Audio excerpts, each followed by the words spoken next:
Hello, everyone, and welcome to the Conscious Health Podcast. I'm your host, TJ. I'm an author and health coach.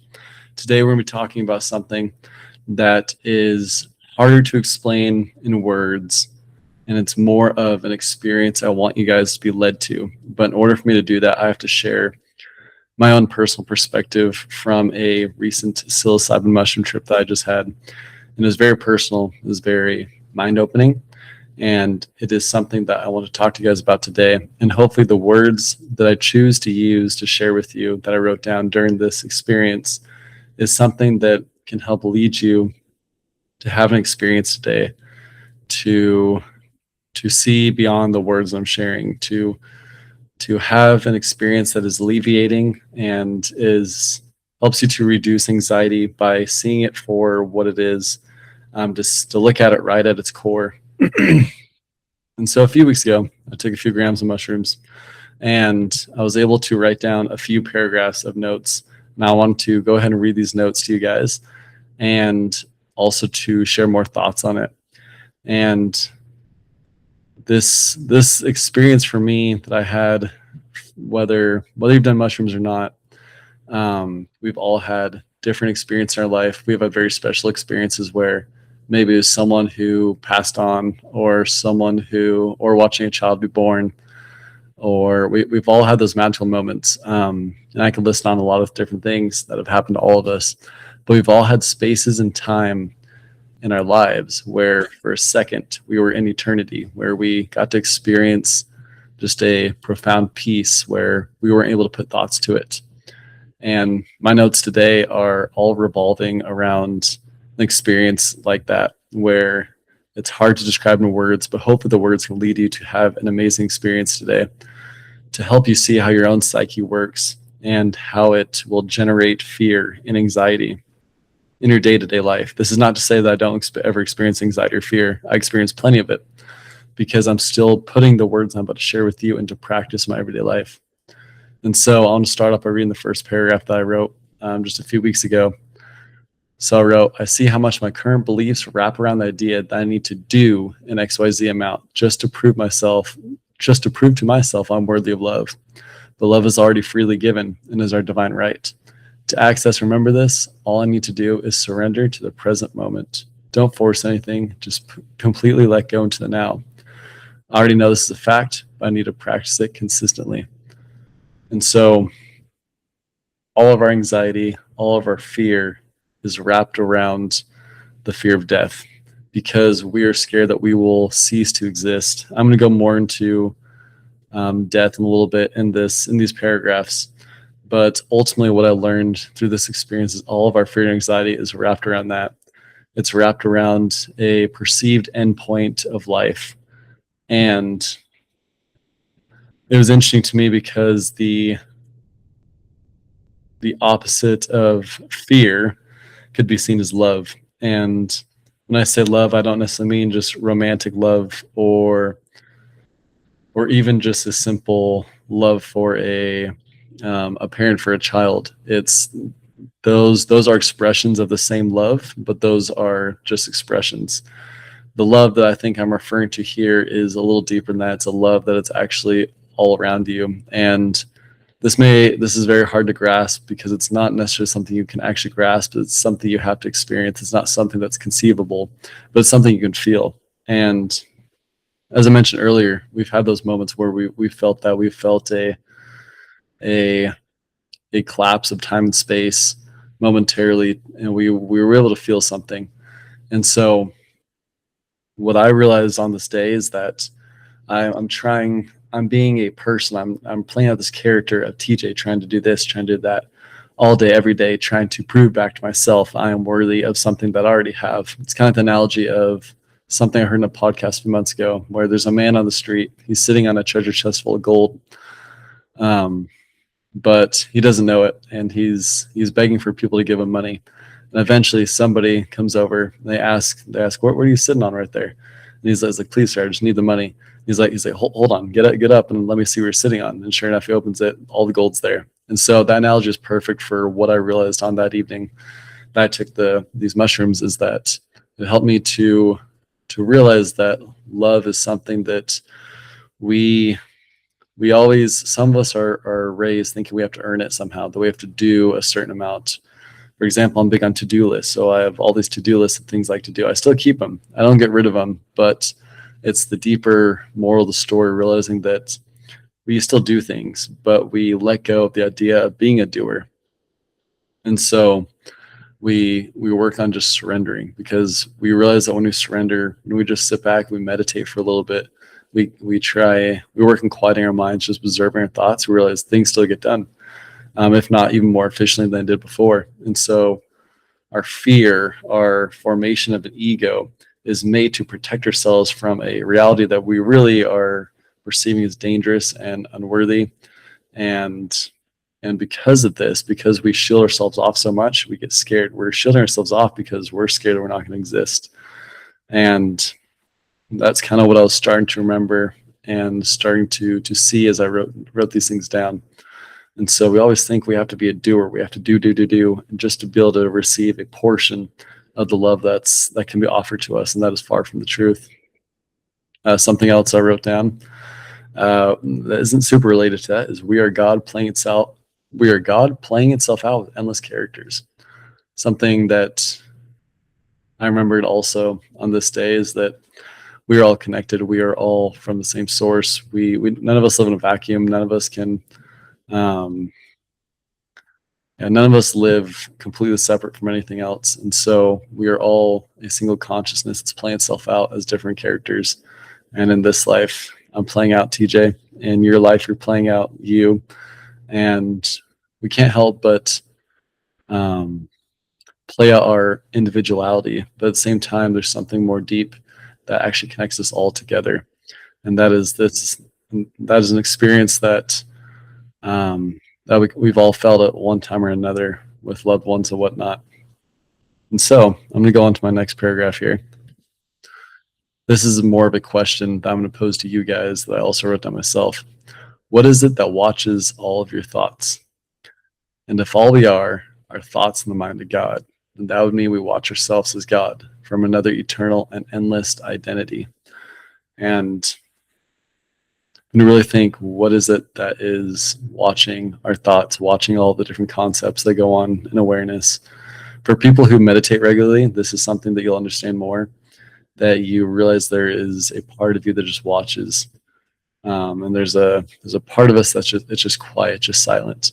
And relating back to the last paragraph, this could relate to what we could call love, the deeper experience of love, because it's not something you conceive. It's something that is well beyond our rational mind.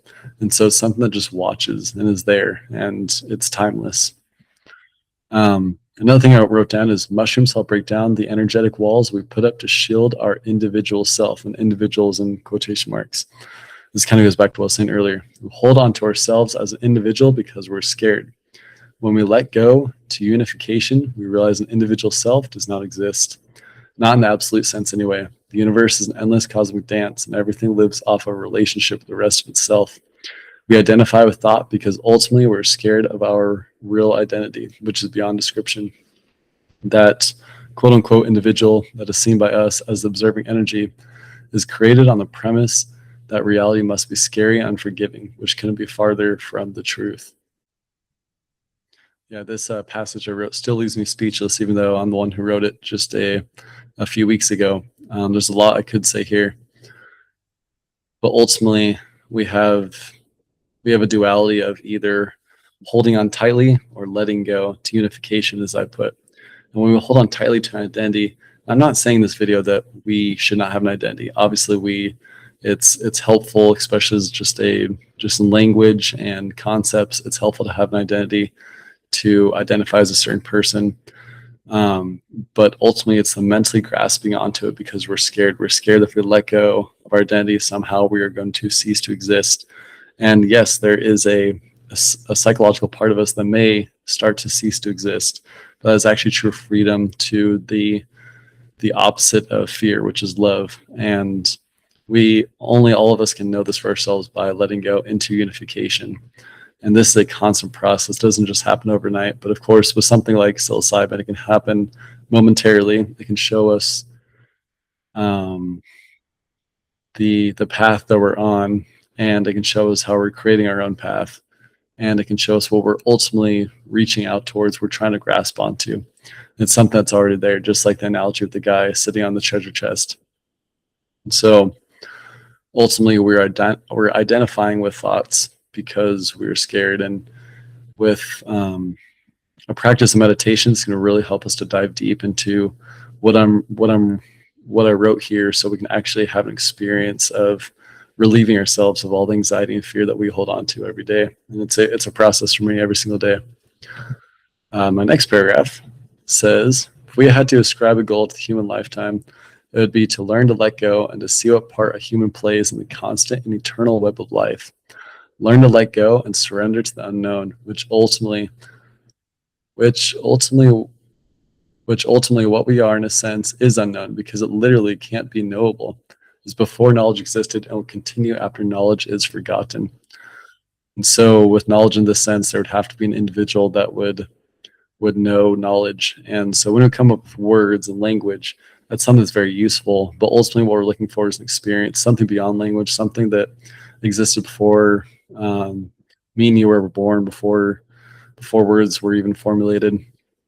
And I'm not too religious, but the Bible says, and I'm going to butcher it, says something along the lines of, in Genesis, something like, there was God, then there was the Word, and the Word was God. And basically, when we communicate, we use words, we're spelling out our life, we're creating our own reality. We're also using it as something to communicate with one another, and it connects us or it helps remember our connection in the eternal web of life, as I called it. And ultimately for us to really know the essence of what we are, because that's what this is all about, is actually finding out and remembering our essence, is by letting go and surrendering. And this, again, like I said, it's a process. It's not something that'll just happen once and that's it. It's a constant process of surrendering to the universe, to God, to divinity, however you want to call it. Paradoxically, it's a hard word to say. We want to live forever, but we're scared to death. But once we realize death doesn't exist as an end, but a transition of life, then remember we have always been immortal. This is something I really pondered that evening when I took those mushrooms, is that our ego, the part of us that holds on, that's scared, it wants to live forever. But the ironic thing is our essence, our divinity does go on forever. And that's already a fact of our life. And it's something, of course, that I could talk till I'm blue in the face about, but something you have to experience for yourself to really believe in and understand. But that is the paradox, is the fact that our essence goes on, life goes on, people are born, people die, plants grow, plants die, and yet life just keeps springing up over and over again. Every single spring, dies in the winter. Death is as much part of life as being born is, and these are just different transitions within life that life is making itself, the essence of life anyway. And so that was an interesting paradox that I came to. In order for us to realize this, we have to surrender who we think we are to remember who we really are.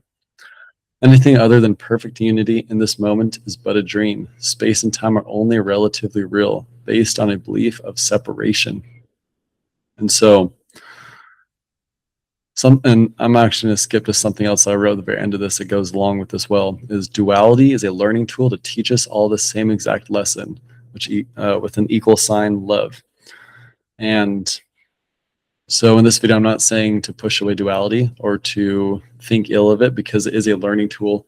Because as long as we think that me and you are different, or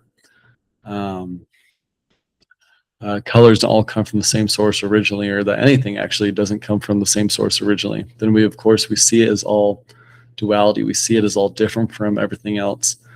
And ultimately what we realize when we're really truly in the moment is we realize that everything has a single source, whether you call it God or the universe or source or whatever you want to call it. We can call it that thing with language, but ultimately it's beyond that thing. It's something that makes up everything. So of course it's not knowable, but you were able to experience it. And so when I say something like space and time are only relatively real, they're only real on the basis that me and you relate the concept to each other. We say, oh, this mic is a certain distance from me. that I'm not saying it's not real, but it is. It's only relatively real. It's only relative to the fact that I exist, and so is this microphone. When in reality, where everything is the same source and it's all connected to each other. And so, and Einstein talks a lot about, of course, theory of relativity and how it connects with space and time. But ultimately, space and time, duality, these are all learning tools for us to realize that the universe is just meeting itself in different forms or seemingly different forms. And our what we're all trying to remember really is love, no matter how much we try and grasp it out of objects or people or even ourselves. We realize that ultimately what we're chasing after is something that is already within us. And when we chase after it, we are presuming that we don't already have that thing. And so when in my head, if I say, if I really want Chick-fil-A for lunch, and in my head I just really desire it, I'm already presuming that I don't have that joy that Chick-fil-A is going to give me. I ascribe the joy that anything is going to give me first off and foremost. So that joy, that peace that we have, we give it to other things all the time, and yet we don't realize it's coming from us as a source. So when we realize this is really what dissipates all anxiety and fears, realizing that we are God incarnate, as you could say, or the universe playing itself out. When we realize our source, we realize that there's nothing else that is actually needed in life, and that everything we need is already right here. We have no more fear, we have no more anxiety once we realize this. But like I said, it's a process of learning. It's not something I'm perfect at. Next, I wrote, tripping on mushrooms like waking up from a dream that you created and waking up to a beautiful reality of eternity. Discovering the kingdom of heaven really is within and without us. Mushrooms is not the only way to do this. It's one of my preferred ways because I'm used to it. But at the same time, there's a million different things you could do. There's also meditation. I have a book called Stop Waiting for Heaven that talks all about this stuff that you can read to help you remember, what we truly are. And there's many different ways, but it is when we're able to use our method to wake up from the dream that we've created or the nightmare, depending on the day for some of us. But when we realize that we create our own reality with our thoughts, we realize that the words that Jesus used when he talks about heaven is very true. It's something that's always there, but it's hidden from our eyes because right now we're learning with duality and we paint the pictures of our lives, and we've been taught by other people how to paint the picture of our life. And so this is something we've just lost in many generations since Jesus, and that's okay. We're all learning. We're all here together. We're all here to remember, to help each other remember that we are of the same source. My last few notes say, fear literally creates a tunnel vision. So limiting what we're able to perceive. Most of us are limited by fear, yet because most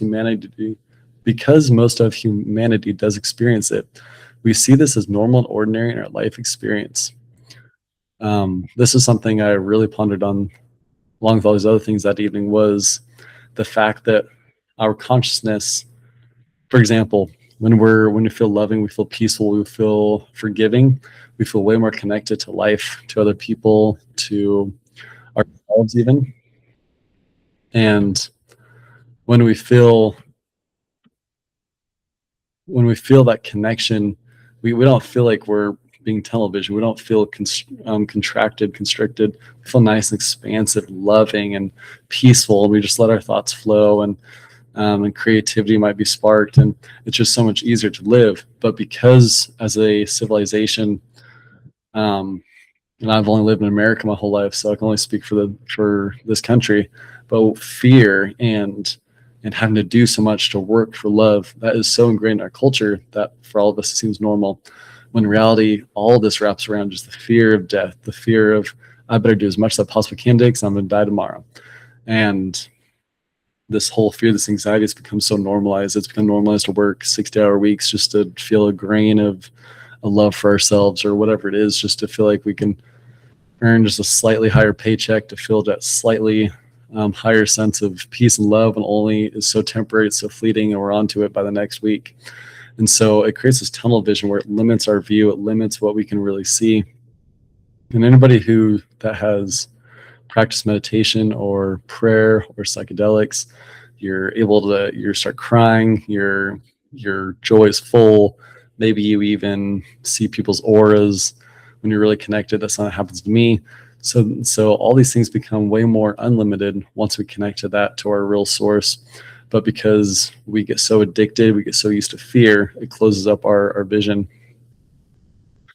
Of course, the way to get out of this would just be to observe fear for what it is, as an illusion, as a dream that we create, because ultimately we're scared that life is not continuous. And so ultimately it's us reconnecting to life, reconnecting to ourselves, and realizing that life is abundant, life goes on forever. There's never been a beginning, there never will be an end. And then lastly, I said everything's contained within a single simultaneous moment that never began and never ends, just like I just said. This is, again, just like all these things, this is not something I can just tell you and you're just conceptually going to know, like, oh yeah, that's real. Yeah, I believe that. Maybe you will, but to really know these things is to experience it. And however you like to experience these things, whatever method you like the most, that's up to you. But hopefully this podcast, this video, depending on how you're consuming this, is something that helps direct you to an experience where there's something beyond my words, something beyond your thoughts, that helps you to connect back to the essence of what we really are, what everything actually is. And all of our anxiety, all of our fear, no matter how we want to analyze it, it all comes down to the fear of an end, the fear of death. And we close ourselves off with this fear. And what we discover when we're able to finally fully let go, fully surrender, is love. And there's a peaceful love, a background noise to everything, a background source that has always been there, will always be there, never began, never ends. And it's something that we've missed out on in our day-to-day lives. But as we remember that, we realize that we're in this moment together. We're constantly looking at other things, our actions mirroring back our intentions, our desires, because we think everything is different from everything else. So we're always searching, we're always chasing something. In reality, we have to actually do the opposite. We just sit back, we surrender, and we watch how our life comes back into place as we surrender. And we realize that we're much more than what we think we are. All right, guys, I hope you enjoyed this. I know it's more philosophical than the typical podcast or video that I usually put on here, but hopefully those who need to hear this can hear this, and then it helps you guys in your day-to-day lives. We'll see you. Have a good one.